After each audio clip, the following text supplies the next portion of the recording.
Ooh, what's up, Internet? My name's Nerdy. And I'm Clarus. And this is The Wheel of Time, Season 3, Episode 3. It's the golden birthday of this show. Hell yeah. Happy birthday, Jesus. Do they get a golden Happy birthday, every Jesus. season?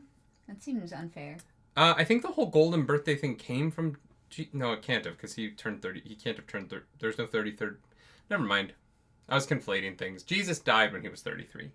And Rand is a Jesus character, so this should be a big episode of the show. Sure, yeah, okay. Happy birthday, Jesus. The rent. You're wasting your time. But you broke your word. This is absurd. There is one way. You won't have to pay. Anyway, Don't know that one. it's rent. It's fine. Now that the block is rezoned, our dreams can become a reality. You'll see, boys. The more that you tell me about Rent, the less interested I am in seeing it. Because Benny's right. Yeah. The thing about becoming an adult is realizing that the main characters of Rent suck as people. They're all terrible. Anyways, we're doing the Wheel of Time, and we wanted to let you guys know that we want to do a little live chat about the season. We're gonna do one after the halfway point, and then maybe one at the end. We'll do one in May when we get back from Japan. Yeah. We're gonna be in Japan when the finale drops, so there's not much we can do about that. But we thought it'd be fun to have a chit chat back and forth, some dialogue about what you guys are thinking about the season. Yeah. So I think we're gonna schedule that sometime on Sunday the 23rd. Yeah. So check out our socials to find out when the mid-season talk will be. Yeah. It's going to be on Sunday, so people have a couple days to watch and catch up, and then we're going to sit down like we did season 1 style. Yeah. And do a little mid-season live, break down how things are going. Because honestly, I'm liking season 3 more. Yeah. It's winning me over. I think that this episode is the one that could actually win me over. Yeah. Episode 1, I was like, maybe I should unclench a little bit. Episode 2, I was like, I'm unclenching. So if I fully unclench here, I'm excited for the rest of this. Yeah. Let's dive in. If you want that full-length reaction, go to patreon.com/nerdynightly. But if you don't, stay here because you're already here. And God, this intro is already too long. Oops. You'll see, boys. If all this trouble is because they're looking for me. Imagine coming to the Two Rivers immediately after your warder died for no reason, apparently.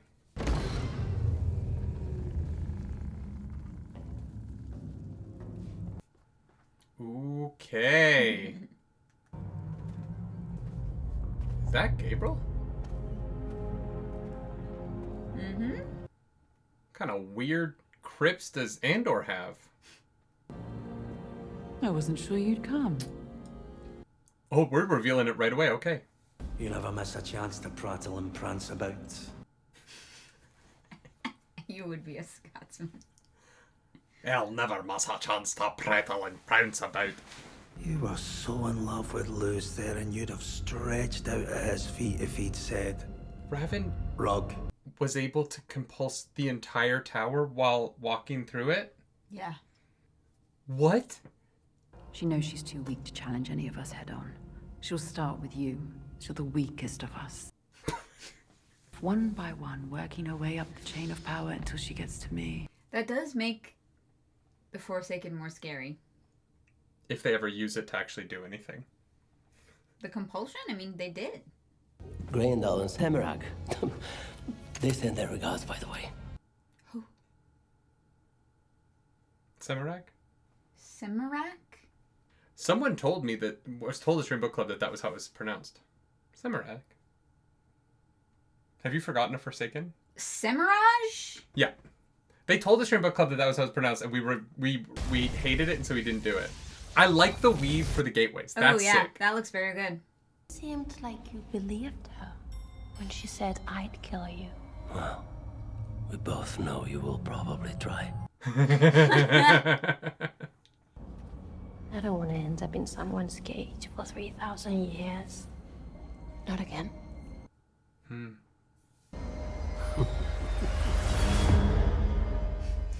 they're all so weird.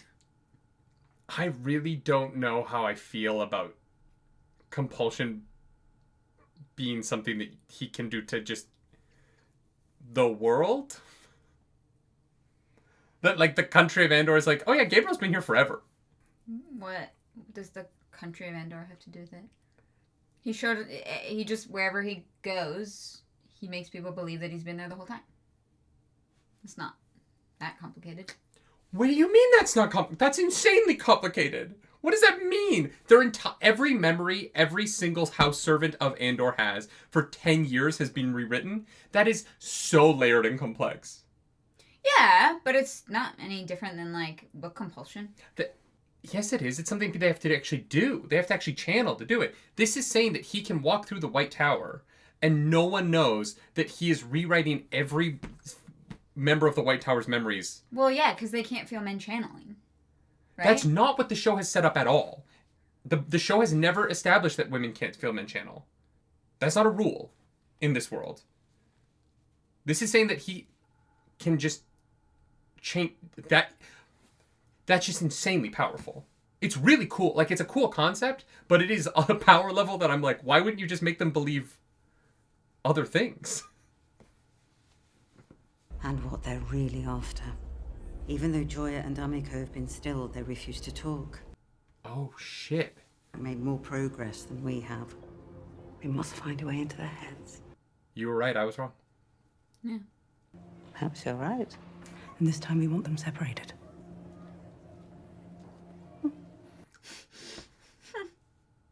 War crimes. It begins. This is the Wheel of Time. The Black Archer. We work in groups of 3 called... Well, she's like, I'll tell you everything. I don't buy it. Either way, Joy already talked, so let's just kill her. Let's go, Elaine. She means to help one of the Forsaken take Calendar for himself. Only the dragon can break the wards guarding Calendar. Then you've got nothing to worry about. I like her. I believe you when you say you'll kill us. I know a killer when I see one. Well, okay then.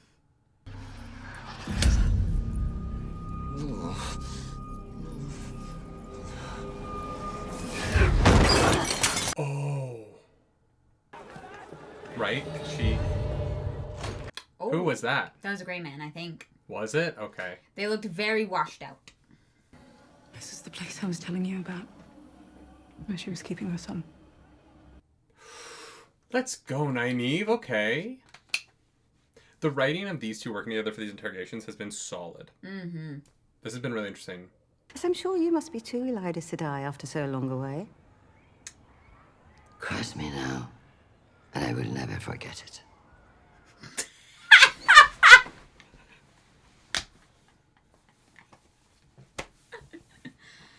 That's why you hire Shoreh. Yeah. Just straight up a threat. Keep it, Elida. It's too gaudy for me. Suits you much better.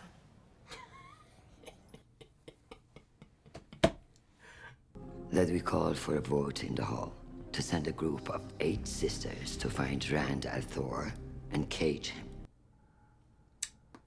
I'm just saying it. With their blood and their lives. That falls squarely on you.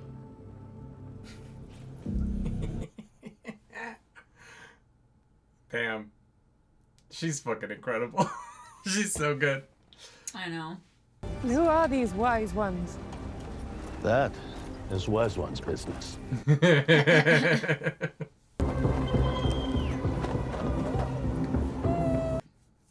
I'm not gonna lie. I don't love Rosamund Pike's outfit for this. Her gardening outfit. Yeah, it's... yeah, I know. Oh, Tinkers. Oh, damn.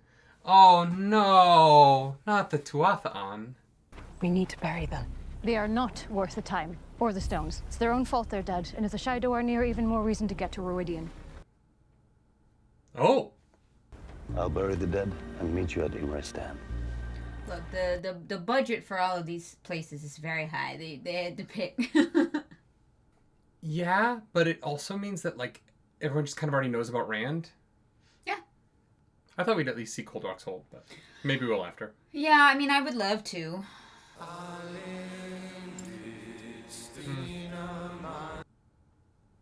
Okay. It hurts and comforts me to see how her tree has thrived in my absence. Damn, that's a great fucking line. Then you can go back to your squiggles. Unless you lose. Then you'll be dead. Sorry.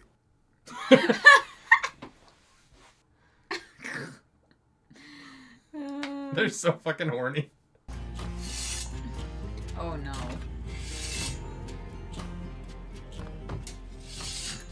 Absolutely not.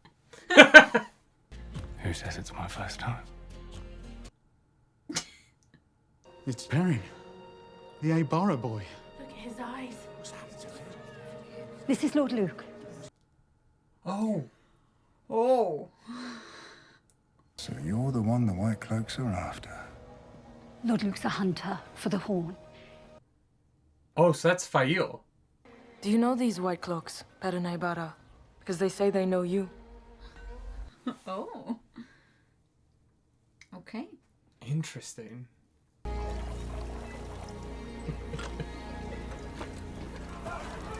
He looks different. Well, yeah. Yeah, a little bit. No. This motherfucker. Where's Tam? Probably just on his farm, right? He's like, at least he's like a day's ride away. Hmm. I think, you know, it's like a chunk of time. The cinematography in this episode's been fantastic. I really like the lighting. I think that this whole season they've really stepped up the Yeah. actual camera work. Yeah. And I chose you instead. What, do you want me to say thank you? I'll tell you what, you come back tomorrow, you might want to nab yourself a You're Forgiven first. You know what? You chose him after he had already been kidnapped. Yeah. Like the Shoreh Soldanes used to control channelers, but older. Oh. Looking for the matching collar. Elaine! What in the name of the light happened here? A grey man attacked us. You can look right at them and hardly notice them. Unless you're naive. These are the Brown Aja quarters. I could ask the same of you.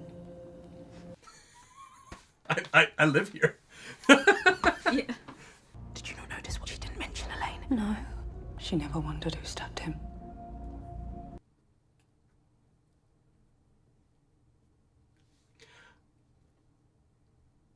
What? Is Elaine not going to take her accepted test? Today? Wasn't that supposed to happen like that night? Oh. In the show. Like, she was like, oh yeah, you're gonna go through tonight. Yes, but that was when she was supposed to leave the next day. Yeah, I don't know. Damn, these outfits are killer. Yeah. Don't touch her. She's mine. I will.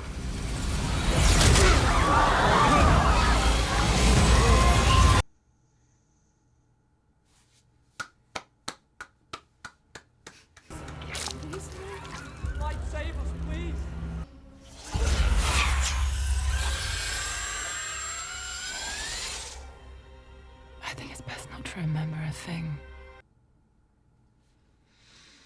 That's pretty fucked up. But like the other stuff they did, I'm not that like, they were marrying off a child. Yeah. You don't have to make the Black Aja cool. And before anyone gives me shit, yes, fucking the shit up of pedophiles is cool. It's a terrible burden, isn't it? It's just a few dresses. I meant the future. And my Red Sisters will restore the tower to its original mission. Finding and caging the Draken Reborn. He's not gonna like that. I liked teaming up them because that's what her shakes were. Oh yeah. Yeah. Yeah. Yeah, you're right. Tard advice once Malene and I are the only dreamwalkers. And you think I'm one too? There's only two. Yeah. I guess. Soon you arrive in Ruidian. After that, I'll teach you what I can to protect yourself.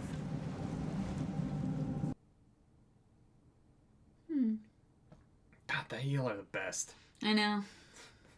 What aren't you telling me? You wouldn't believe me. Aw, Rand, you sweet little boy. You're getting I know. manipulated. And what would it mean for you if the oaths you swore were gone? unfair. We can't. I shouldn't have said anything. Cool. That looked great. Mm-hmm. That was well done. Sweat tent. She's such a sneaky little bitch. Damn, the sweat tent's so much bigger than I thought. Yeah. They're making it hotter. Have you never been in a sweat tent before? No, we have not. What is the significance of Ruidian? Do they not teach politeness at your White Tower, child?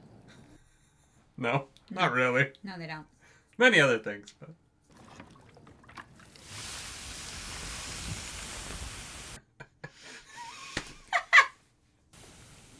You are going to miss your baths.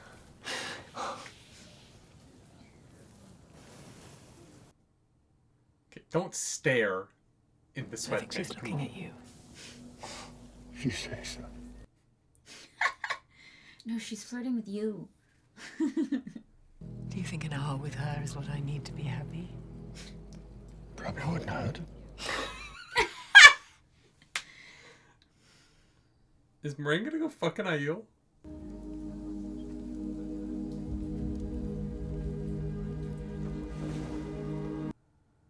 What was that tattoo? I couldn't tell. Oh, is that the golden crane? Of Malkier? Who are you? I'm a Linderer. Of the Trumite Sept of the Tadar Aiel. Aiel do not have tattoo. What? You wear your father's sword. Do you still fight his war? I have not forgotten. Okay. Interesting. That's fun. Yeah. Well, because Matt's not here, right? Yeah. You're no dark friend. But he is something. So are you, Sembu, and if you don't shut your mouth, I'll tell you what. What if the White Cloaks leave once they have you?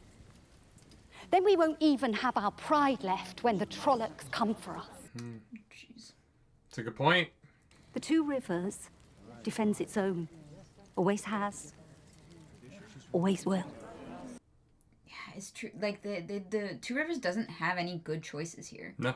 I don't know if it's just the way they're framing Fael in all these shots, but she looks like she's like 4'11". I know. I know. And, like, beside Perringe, they're gonna look like 2 feet difference. If it is her, though, she doesn't have the strong features like they described in the book. I don't know, she has a pretty strong nose. No, she's a fucking button nose. It's, like, the most, like... So you're with him? Only by That's not a chance. strong nose. I'm sorry, babe. This is a strong nose. Like... when you do the, like, shape, yeah. No. But it's about the, like, boop of it, not the size. It's the profile shape. Yeah, when she turns to the side, it looks like a perfect Hollywood surgically constructed nose. I disagree. Oh, did you, choose it for the hunt? Perhaps you should try again to turn yourself in. Hey, they got through a conversation without. That's awesome in my book. No spoilers! Ah, drop it, Matt. There's more going on in this tower than you and me falling out. Again. I came to this bloody tower to do something good with my vision. Where the fuck is that room? The memories. How do you know? You told every bloody novice in a tower and half the Aes Sedai.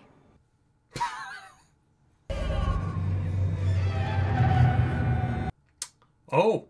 Sturdy, very protective, very selfless of you. Thank the lights we have you here with us.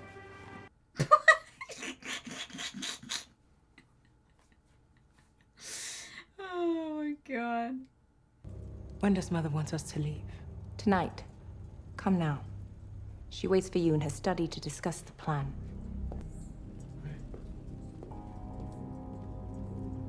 Why do they look so worried? This is literally what they do. Yeah, but they're trying to call a vote, remember? You're right, sister. It appears the Red Aja is in need of a new sitter. I don't mind them, like, elevating Aleda. I feel like they're doing it by making the rest of the Red Aja look very demure and weak. And I don't love that element. I don't get that vibe. Elaine and I found something. We think we know where Leandrin's gone. Leandrin? Just keep your voice down. Shut the fuck up. 2 marks, says I could. Each. This is ridiculous.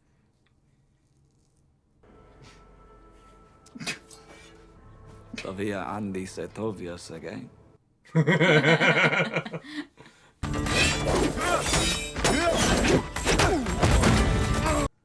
I would just love one longer sequence of things. Yeah.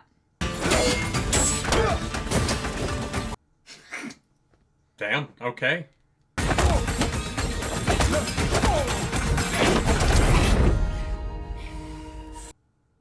Does he say at the end there? Yeah. 2 marks. Each. Oh. And he's like, bro. It was a decent fight. Yeah. A little over, too choppy for me, but good. Well choreographed. It was still Clear. Yes, No. I was still able to follow it. Damn, her eyes are blue. Wait. What's your real name? Frodo Baggins. Mandarb. Sanchico's pretty rough. It's a good thing I'm coming. Yeah. He paid. You did, yeah. Love that from you, Matt. Maybe in Tenchico they don't have your portrait holding the horn yet.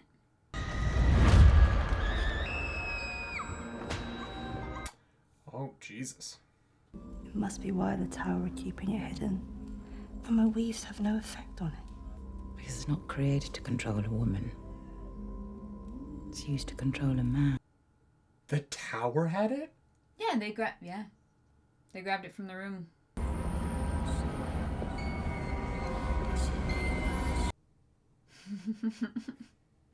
Okay. All right. What a place to leave it. Yeah, I mean, I understand why if you're doing, like, your first week, I feel like that's a solid place to end that, like, first week of new information. Yeah, yeah. Yeah, there's a lot that happened, but, like, also, like, certain things got answered and expanded upon, so it was nice. Yeah. A nice balance of old and new.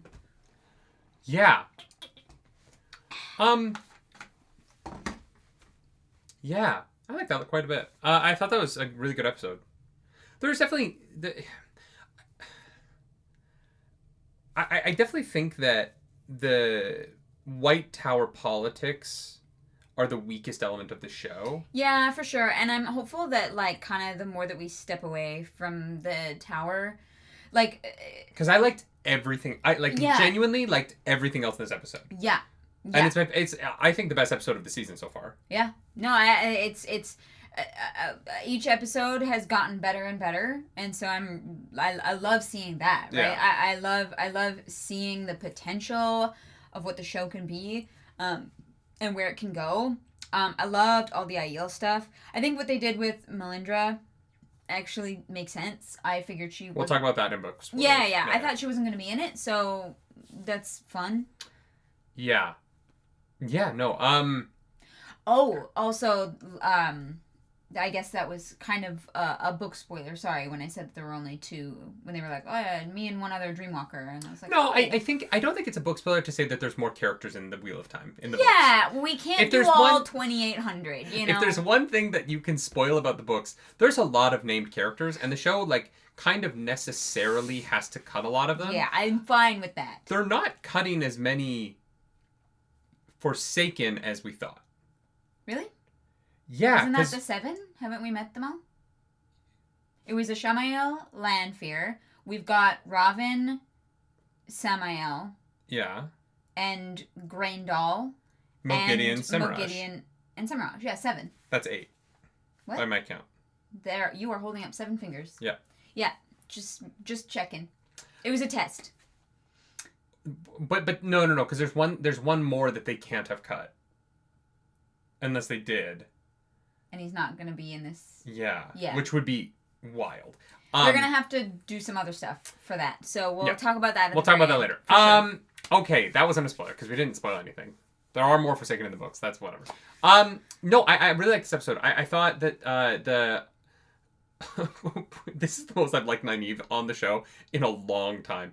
I thought that they actually gave her dialogue that didn't make her seem kind of pointless in the show. Yeah, she was active. She was making choices. She interacted with people in a way same that with I understood. Min. Yeah, Min is still rough with Min, but at least framing her with Aleda gave her something related to her that I thought kind of worked. Mm-hmm. Like I think that because I like both the actresses a lot who play those two characters. This isn't. It's not that I don't dislike them anyway. No, I don't see think more the show from has them. given them great material. Yeah, and this is some of the best material for Nynaeve in a while, and I do think that Min. We're headed there because they're now out. They're leaving the White Tower, where unfortunately, like Min does feel like the only reason she's there is she has these visions and she has no control over anything, and so that is that makes sense to me. It's unfortunately uninteresting to watch. I'm glad that we are now moving away from the tower, moving away from that, so that she actually has like she can make her own choices and have more to do than be a I see the future like tool, you know? Yeah, I'm hopeful for more of that because I don't love what the show's done with her so far. Mm-hmm. But this episode I liked. I liked a lot of it. I don't like the political way they're setting up this battle between Aleda and Swan because it makes Swan seem just so not with it. The fact but she's that not with it. But I know, but to make her like so unsavvy, Aleda tells Min that there's this vote happening among the Reds. Min goes to Swan, and Swan just believes it to be true. And like the Aes Sedai are just the Aes Sedai take everything as fact in the show in a way that just makes it makes the political games so simple. And so Aleda's going to win because the political game that they're playing is so surface level that... Well, yeah, but you have to think about it in from Swan's perspective, right? Swan gets this information, and she can either do nothing about it and then get fucked over by this vote, or she can immediately take the... Like give a legitimate excuse in Mazrim Taim and get the people out of the tower that she can, who will oppose her and make her life difficult. I don't think constantly breaking tower code to fuck the Reds over and over and over again when you're in a position where tower unity is important is a great move. How did she break the code? Because sending out the head of the Aja is kind of taboo. Like, is it? Since when? They literally say in the scene, they're like, the head can't be sent. No, that's Elida. That's Elida being like, oh no, you can't do that. There has to be a head of the Red Aja, whoever will it be? Like, that is a ploy on Elida's part. There's to force Swan, it is to force Swan to overstep. That's the whole point of it, is to force Swan to overstep. Yeah, but we know Swan is bad at her job. I know, but I just don't want her... I want her to be bad at her job in a way where, like, the politics can just be a little bit richer. It is the only... Look, it's the only thing about this episode that didn't work for me. Yeah. Also, the Reds feel very... I don't know. They don't... Part of the politics of the tower that doesn't really work for me is that the heads of each Aja don't seem to have any power, really. Like, they don't... What do you mean? And maybe this is where I'm like, my book brain is still... The political movements within the tower, within the books, had a lot more weight to them than these do. And so it makes them feel kind of superfluous. That's all. I want to move on from it. I don't want to harp on this forever. But I do want to be positive about this episode because I liked it. I do know what you mean, and I think that, unfortunately, that kind of comes down to the tower feeling a little bit smaller than it is. There's like 12 people. Yeah. Then Min is walking through that gorgeous giant room with the statues. I know. And I was like, damn. Where is this? Yeah. And I agree. I don't want to harp on it for too long, but it is a thing that we have talked about in previous seasons of the tower feeling small, and unfortunately, this is a side effect of that, and that's all it is. Yeah, Yeah. I just think that I think that there are other fantasy shows coming out right now that are able to do intrigue better than this. Yeah. And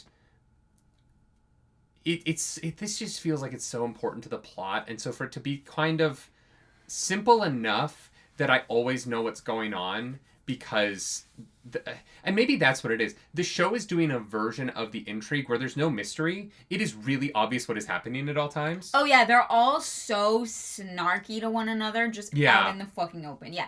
The subtlety is much different. And so it makes them in the seem books. weaker.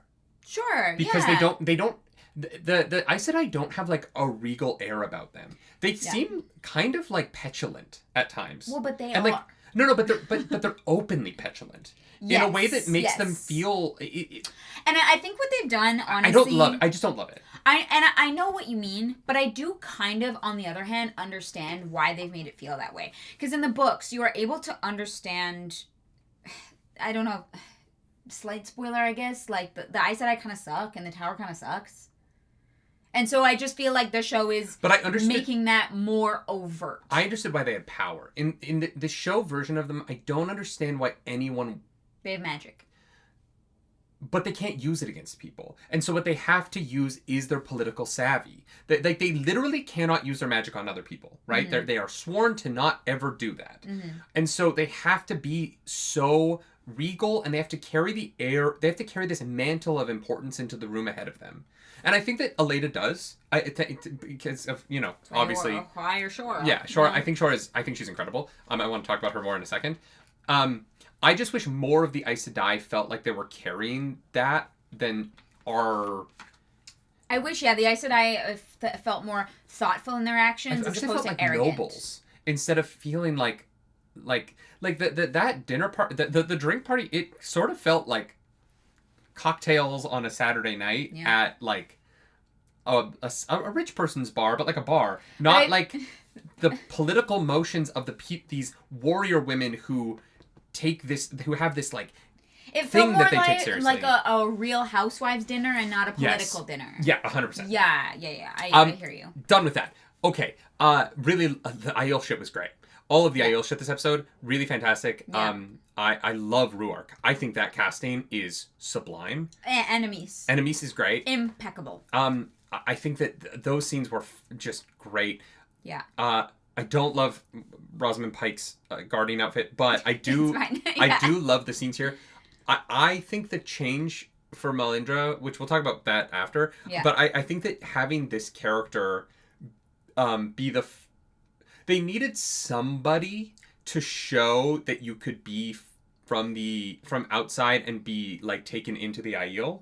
And so I think I think introducing this character here who is not Aiel by birth sets up a lot of things for the story that need to get set up in a way that doesn't do just like straight up exposition. Yeah. I don't know that I loved the way the exposition of the Malkier stuff was handled there.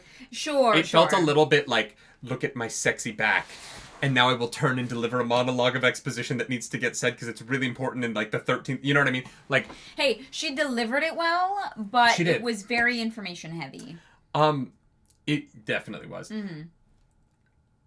I definitely thought that the racial structure of the show version of this world is very interesting to me. Because I figured like because the Borderlands were in the season 1, like the king and queen of that were Asian.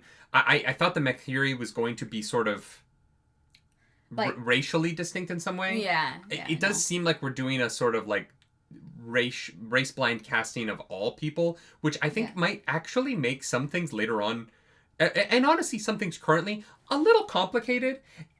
There are people from different countries on this show. Mm-hmm. But because anybody of any color can be from anywhere, and the clothes are so mishmashy, like the clothes are so random that it's really hard to like get a bead on what anybody is or where anybody's from in the show. It makes it easier to blend in and disguise yourself. And I do think it kind of has led to the show having to like have exposition a lot to explain people's... I am Malkiri. Yeah. Because there's no really like... nothing ties anybody together visually or ethnically or accent-wise. Like, she didn't seem to have, like, a Malcurie accent. Now, she's Aiel for a long time, right? Right, that's fair. And so, you know, there's a lot of weird stuff like that. Straight up, like, the sweat tent being a place where you pick people up is such a weird concept to me. The idea that, like, you would go to, like, a hot spring and be like, I like your naked body. In every hot spring I've been to everywhere in the world, that would get you kicked out immediately. People would be like, no, that because we're naked, we don't do that here, is like a thing. Well, we know that the Aiel have different feelings on sex than, like, do they? The Wetlanders. Yeah, In this show, do they? Oh, well, yeah, clearly. She's like, hey. Everybody is fucking. You want to fuck tonight? And Lan is like, nice tattoo. Like, everybody is fucking in this world. Yeah. So much so that Elaine was able to go, well, one of us is sleeping with a literal king.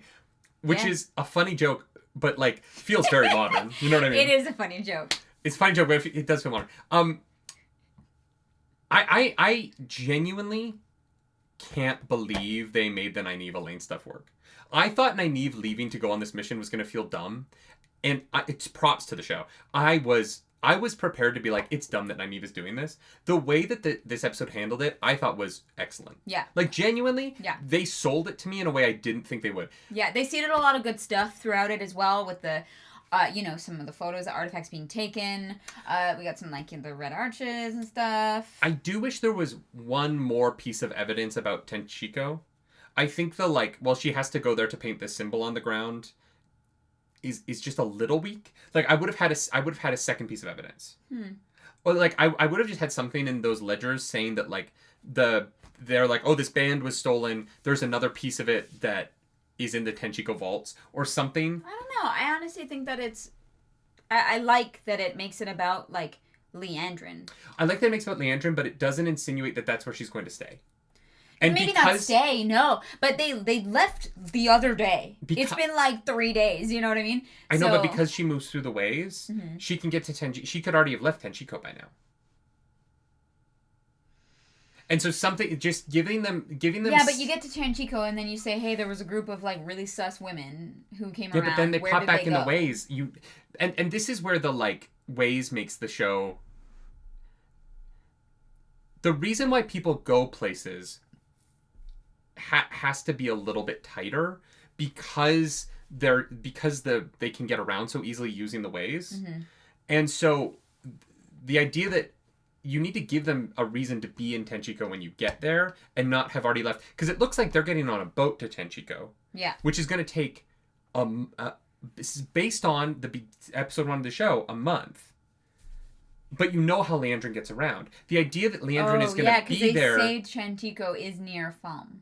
Well, and it is. It's like just down the coast. No, I know, but because they've explicitly said it in the show, it's going to have to take them a month to get there. So if they're going to get on a boat and take a month to get to a place where they know Leandrin already is, because she can get there in, what was it, like 36 hours? Like, the amount of time that it took Nynaeve and Leandrin to get through to Tenchiko was like a day, right?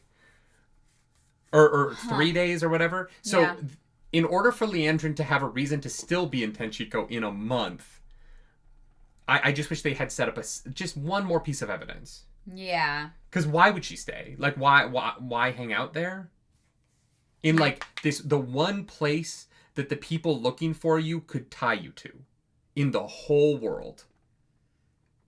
Yeah, but literally, yeah, I guess it's... No, she knows that Swan and them know where it's about her son now. Swan? No. I thought it was only... Nynaeve told Swan about the son. Oh, did she? I'm assuming so. I don't know why she would keep that secret. Here's the thing. It worked. It 100% worked. It is just the timelines now are like, Leandrin would have a month to show up, paint a symbol on the ground, and leave. So when you get there, what are you looking for? Right? What is the other thing that the Blacks might need in Tenchiko? Right. Yeah. Because it's if someone were to come to me and be like, we think they went to Tenchiko to do this thing, and I was like, okay, that sounds like it's going to take them that they an pulled hour. out the piece of paper and were like, looks like the Sanchin stuff, and oh wait, Tenchiko is near Falm. That was the second piece of evidence. They literally found the piece of paper. But they just said the Sanchin that it was near where the Sanshin landed, and it's where the Sanshin left from. Yeah, so that's like a second. Maybe. And maybe that might be enough. I just think if someone came to me personally and was like, here's our plan, we think she went to Tenchiko to do this thing, I'd be like, okay, well, she's going to be able to leave tomorrow from Tenchiko. So if she went there to do a thing that takes a minute. Well, but she's looking for the like Leandra knows what the bracelet is, I wish and they'd so said do that the girls. I don't think they know about the bracelet. What do you mean? They literally were like, oh, this looks like the Sanshin thing that with the Adams and the collars and stuff. But they don't know that the other half is in Tenchiko. No, but they were like, Tenchiko is near Falm, and Falm is where the Sanshin landed, like re-landed, right? They came back. No, they left from Tenchiko. They landed in Falm. Yeah, so that's all over there. So there's Sanshin shit over there, and they see a Sanshin artifact, and they say if Leandrin is looking for the thing that matches this, because they clearly only have one half. Right, and all I'm saying is that I would have just put in that they know that this thing is in the Panarch of Tenchiko's vault. That's it. I'm saying, like, I would have just been like, this thing exists. Look at, like, I would have just had them be like, oh, this collar matches this. That is in Tenchiko. Mm. So that we have a reason to go to the same place. That's you all. mean you want more than one reason to go to the same place? Yeah, because the kid's burial thing, very cool, a great concept. I love the idea of having to go back to the place where the child was born, where the dead person was born, and like paint the symbol again. Mm-hmm. It seems like a nearly impossible task at times. But there's a lot of so hospitals cool if you with can a do lot it. of paintings on the floor. well, but there's that. But there's also like someone's like 90, and like everyone in that culture would have to like leave a record of where they were born. We do that. No, I mean, I guess, but like, I think I love my mom, and she hoards everything. I think my mom would be hard pressed to figure out what room in the building I was born in to go paint. Oh, I don't know about the specific room. I don't know how. Yeah, and Leandra painting the specific room might have been an access thing. Because she can get there. She knows. Yeah. She remembers vividly. Because I know the hospital where I was born doesn't exist anymore. It's like a spa now, I think, or something. So like, you would have to go into like a hot spring and like. That's so funny. Yeah, I like the Matt Gowan Galad fight. I wish that there were a couple longer shots, but in terms of the action of the show, thought it was pretty good, and I thought it was clear enough for me to follow, and I thought it was fun. I thought the sound design was great. So there's a lot of pluses for me. Yeah, I think the dialogue and the swagger that Donald Finn is bringing to Matt is really working for me this season. Yeah. Matt was a little all over the place in season 2. I think that in the 3 episodes that we have so far, he seems like a much more concrete character. Yeah. And I find him genuinely to be the most charming person on the show right now. Yeah. I think that he is carrying a charisma that is... Other than Lanfear. But see, I don't think she's... I don't think she's been that charming this season. I think that she's playing a very different thing. I don't think she's trying to win people over this season the way she was last season. Sure. I think that Donald's presence and the way that he's playing Matt this season is really winning. Like, I think that it's a very welcoming performance.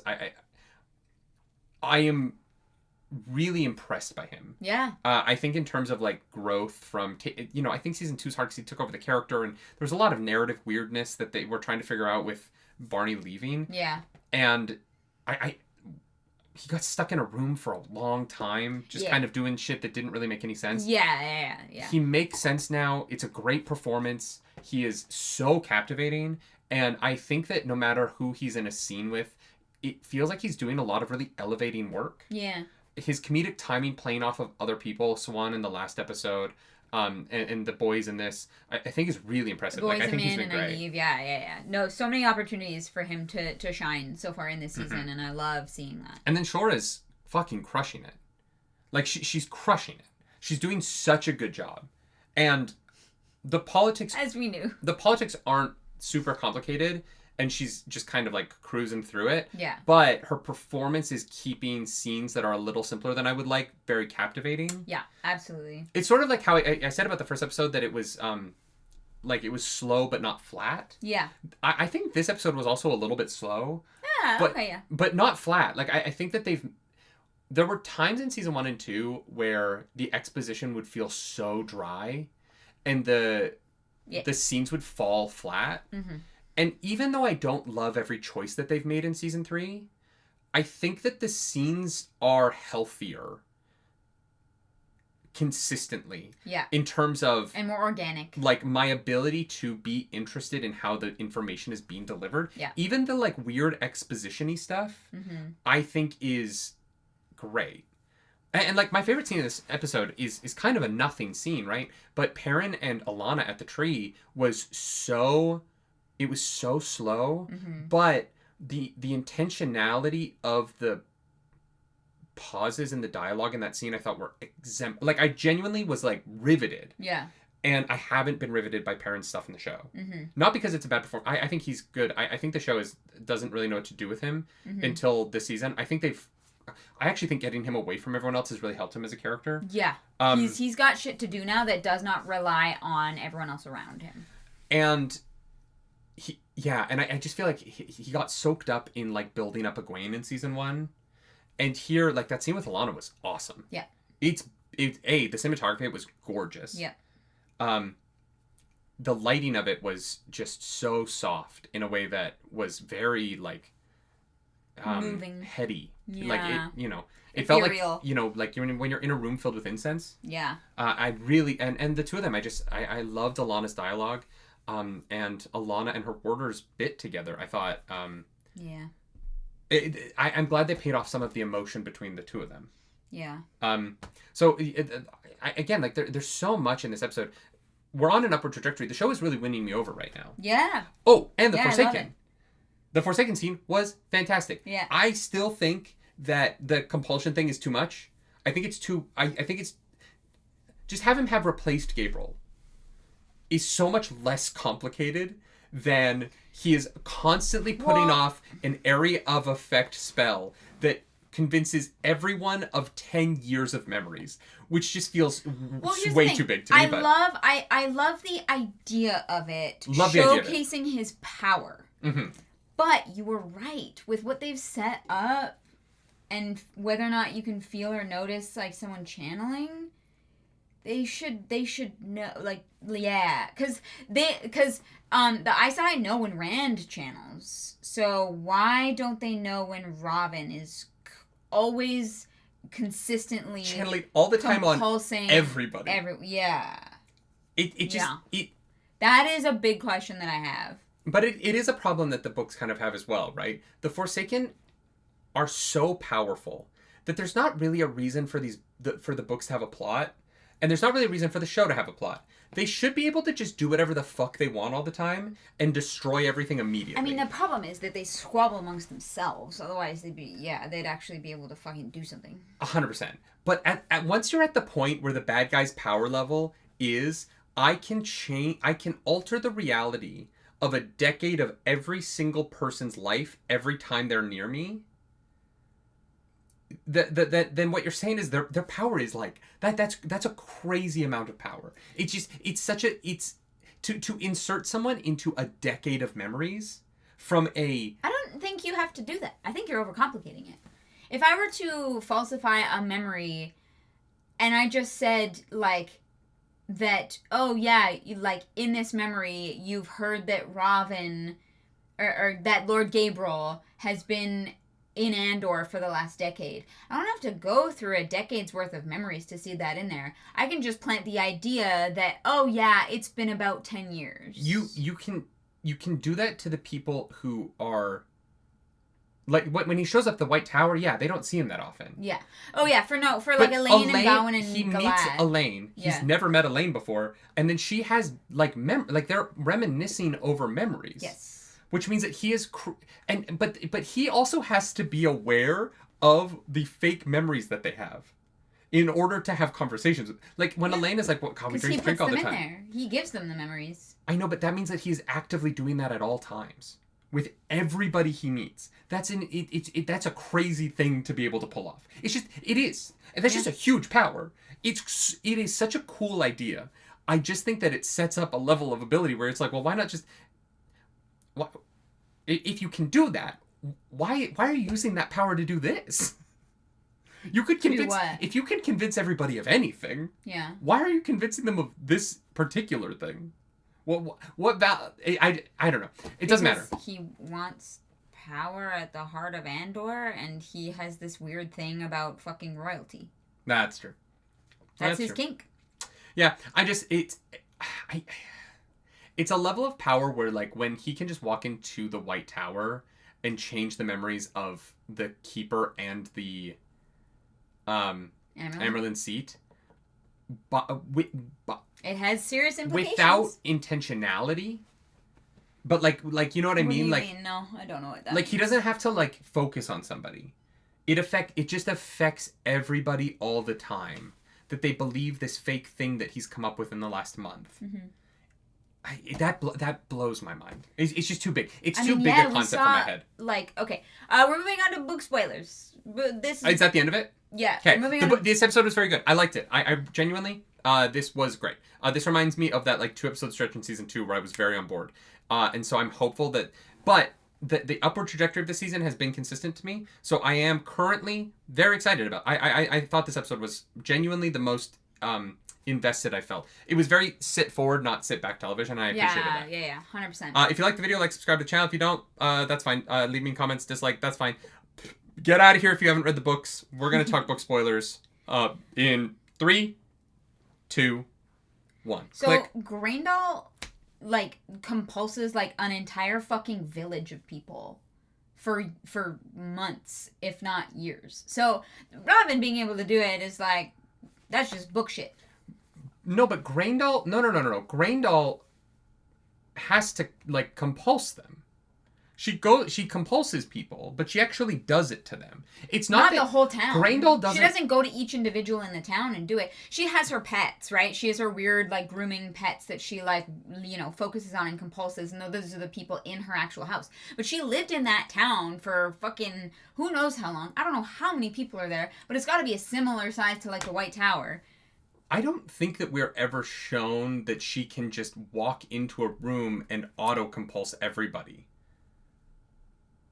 I don't think that that's a thing. We see her use compulsion on people, but it is an intentional... But she is using it on many, many people at the same time. I don't have a problem with her being able to hold a compulsion that she's cast on people. It is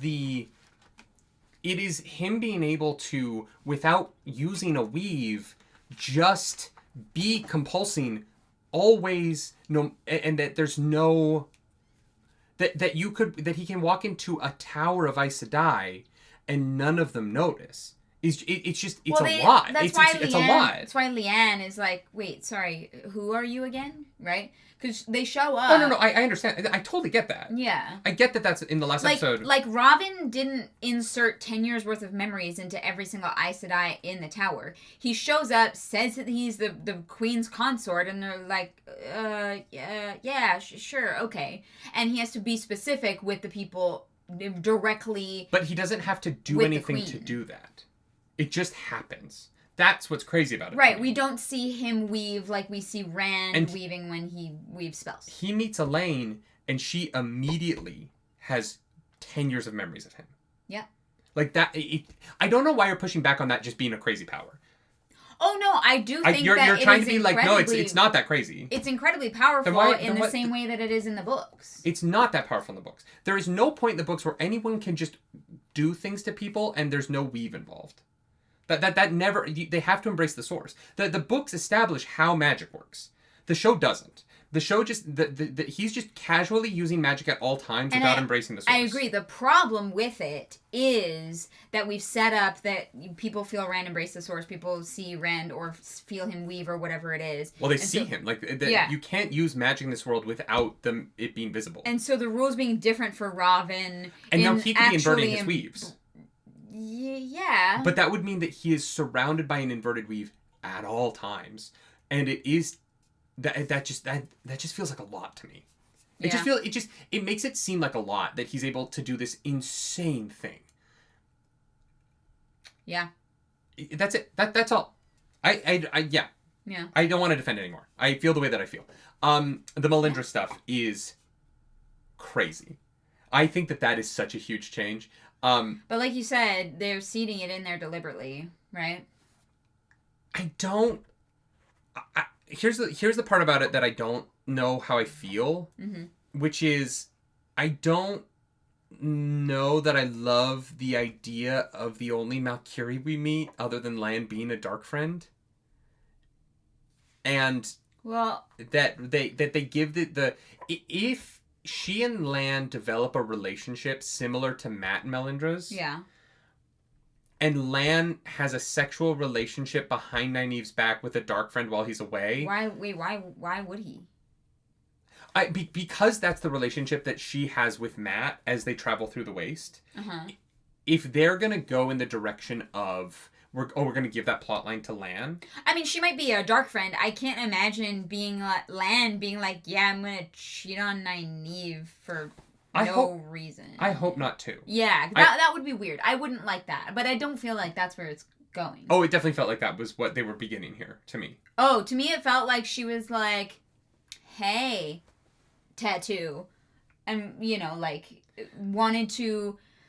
There's obviously like a divide between what Moiraine wants and what Lan wants, right? So if she is a dark friend, her pushing Lan towards his Valkyrie heritage and splitting them up and driving a wedge between them is probably helpful for the Shadow. Yeah, I agree with that. It's a change that it's interesting because I actually think that it is more interesting for Melindra to be a dark friend who is Aiel than it is for a dark friend to have infiltrated the Aiel. And those aren't like, I understand that they're mixing a bunch of things into Melindra now. She's been there since she was like a small child. Yeah, since, Valkyrie fell. But she grew up in... You think that she was a dark friend as a kid? I mean, Leandrin was turned at like 11. What? In the books. Leandrin swore her oaths when she was like 11 years old. Am I remembering that wrong? I might be remembering that wrong. I thought she swore super young. Yeah, I mean, here's the thing. She doesn't have to have... Her still being somewhat of an outsider changes the reveal that there are dark friends among the Aiel to a person who was not born Aiel is a dark friend among the Aiel. It's just a very different reveal if they were to do the Melindra reveal. Gotcha. Because, say she got to so she was like, 10 years old when Valkyrie fell? Even if she... Sure, something like became, even if she became a Maiden of the Spirit, 16, that's still 6 years, it just changes the reveal of dark friend among the Aiel. The Aiel are not immune to this, which is the huge thing about the Melindra reveal, right? Is that it's this moment where it's like, even here in the Aiel Waste where they're supposed to be getting away from all that, it is here. Well, the cancer has... Couladin is here. But Couladin isn't a dark friend. He fucking works with... They put the fucking tattoos on him. Yeah, but he doesn't know. He doesn't know that he's doing that for the Dark One. That, if he doesn't, that is deliberate ignorance. Who else the fuck is gonna show up and give you the fake tattoos? I'm sorry. Couladin had an idea of who those people were, and he knew who he was working for. All right, that isn't the point of the Melindra reveal, though. So sure, maybe that's. Well, yeah, he is an Aiel, born and raised, and he's not immune to the dark. It is never established in the books that Couladin swears to the Shadow. He doesn't swear to the Shadow. Right. But he works with the Forsaken. They give him the tattoos. Okay, that is true. The Melindra reveal is still the reveal that there are Aiel who have sworn to the Shadow. Mm-hmm. And look, I don't know why we're arguing about this. All I'm saying is, Melindra being non-Aiel and being a dark friend is a different reveal. And it just changes the meaning of revealing that an Aiel is a dark friend. That's all I'm saying. Okay. Cool. I don't know why Couladin matters to that. Well, because he is an Aiel that works for the Shadow. But he doesn't work for the Shadow. He happens to get taken in by the Shadow. Melindra is intentionally, I am a dark friend. Well, so is his partner. I forget. You don't find out about that until 3 books later. I mean, Melindra is but Melindra is the reveal that there are like that there are dark friends here. That is the moment where you're like, oh my god, even the Aiel in the books. It's such a good moment because it's like even in the Aiel this happens. Yeah. And that's the Melindra moment. And here it's like, oh, a dark friend infiltrated the Aiel. It's just it changes the meaning of this bit. If she is a dark friend as a child. Or you can just assume that she joined later. I guess you can make that assumption if you want, but it doesn't change the fact that she's not really Aiel. She's not born Aiel. Don't know why you would assume that she joined, that she was a dark friend who joined the Aiel as opposed to an Aiel who became a dark friend. Because we don't know that she's a dark friend yet on the show, so we can't say any of that. This might be them changing it, and like a different Aiel turns out to be a dark friend, and it's the bait and switch thing. Mm-hmm. That could totally be what they're doing. Yeah, but unless the book is going to be like when I was more likely than like a 10-year-old infiltrating the Aiel. Like, I don't know why that's more likely, given the fact that in the book they established that like the children swear to the shadow all the time. That the books establish that that's how it works. That they get people while they're young and they manipulate them into it, and then there are people who swear as a kid and they get stuck with the shadow. Like that is just a thing in the books. So the fact that would be portrayed on screen would not surprise me. All right. Yeah. I don't know. That's just not where my brain went. I would have just assumed that like it would play out the same way. But it can't play out the same. Like it's unless Matt comes here and then starts dating this woman. No, I don't significantly older than him. Like she is in the books too. No, she's not. Yeah, Matt likes older women. That's the whole thing. Is she Lan's age in the books? I don't know about Lan's age, but I thought she was like 30 in the books. Definitely, yeah, which is a decade older than right, but she's like Matt. In order for her to have been a young girl in Malkier, she has to be like 50 here. I mean, she doesn't look 50, but It's been 40 years, right, since Malkier fell. And so if she was a young girl there who remembers it, she's got to be 46, right? Matt likes MILFs. I don't know what to tell you. That is canon. I mean, in show, not really. He was hitting on those novices. True, yeah, in show, that's not canon. I don't know. Is there any other, like, big implications for the books in this? I don't think so. No. No. I'm glad Min's following them. Thank God. Yeah. Get her out of there. Yeah. If they're not going to do any of the fun stuff with Min in the tower, just get her out of there. Exactly. I'm sad we didn't get any of the, like, Min having a, like, experience of, like, traditional femininity arc. Oh. I don't think it was important enough to leave in. The reason I would have liked it is because it would have taken this version of Min out of her comfort zone. And weirdly, the last few episodes have let her be in Min's comfort zone. Mm-hmm. And so it would have been fun. I also miss the chef. I think that, like, I know they're not going to do... I get why they don't do the chef. There's no reason to have that character. Yeah. You don't need her to save anyone later. You don't need to do all those things. But her relationship with Min has this weird sweetness to it that I really liked in the books. Yeah. And so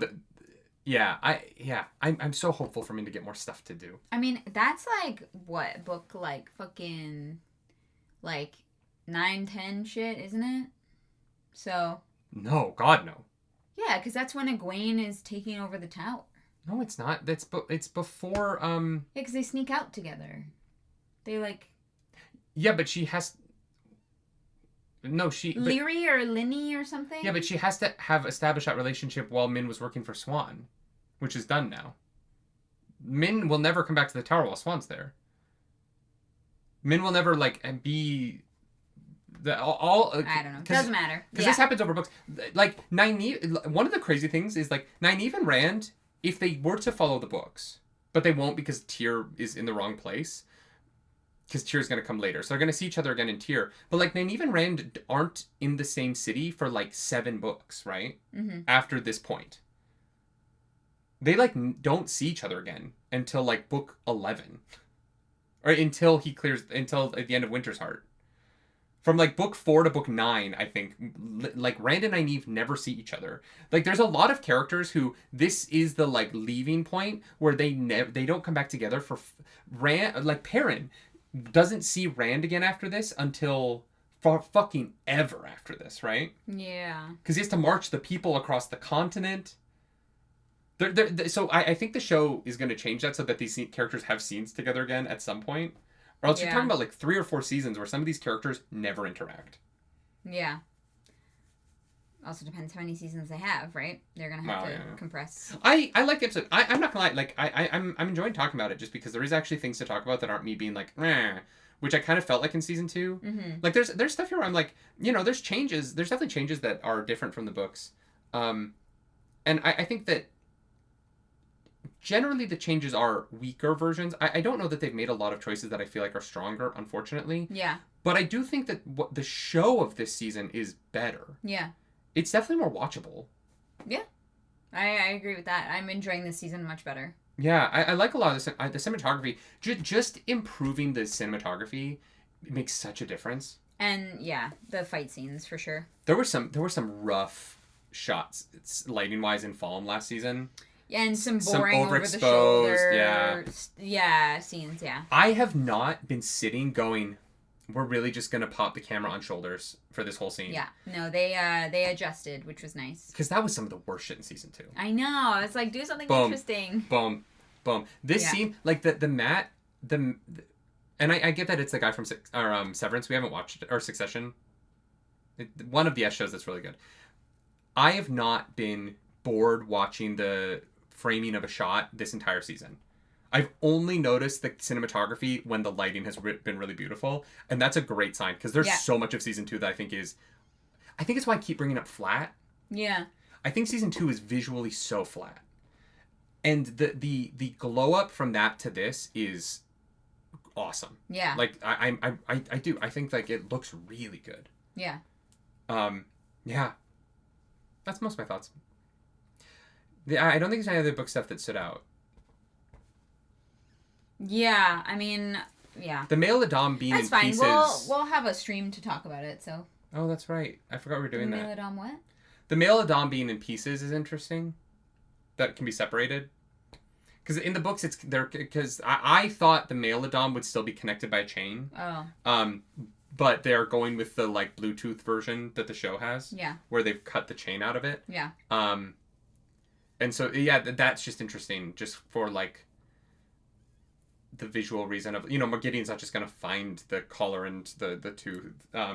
It's also it seems like it's only one bracelet, so I do wonder if they're still gonna do the double bracelet thing. Yeah. Or if they are gonna change it to just be one bracelet. Mm. Like, will they get Rand collared once and it not work because they don't realize that it's a double bracelet system, and then they'll have to try again later once they find, like, will there become a like. Maybe they cut the Bowl of Winds, and instead of doing the Bowl of Winds, they have to find the other half of the other bracer.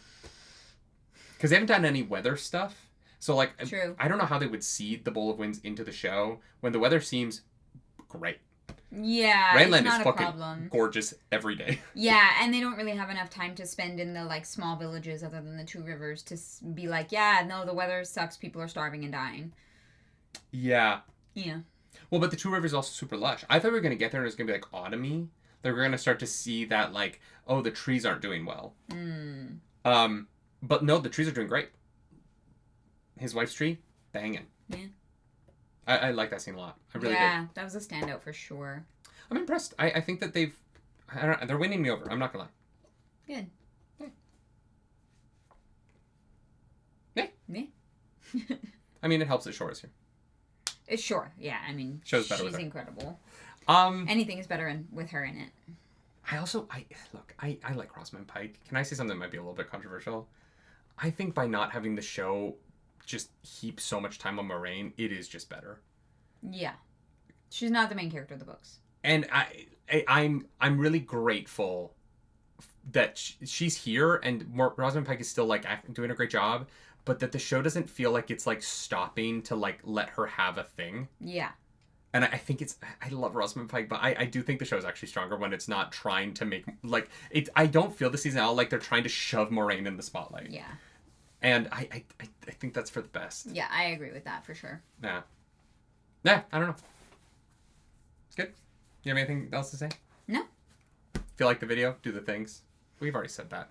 Follow us. I'm at Nerdy Nightly. I'm at Claris Polaris. If you don't already follow us and you're listening to our book talk, though, probably not going to. I'm not gonna lie. You're probably just here to like rage, comment about things that I said in this episode, and I hope I gave you less to rage about. I feel like that was pretty positive. Yeah, I'm enjoying the show. See you next time. Do Bye. something tonight. Bye.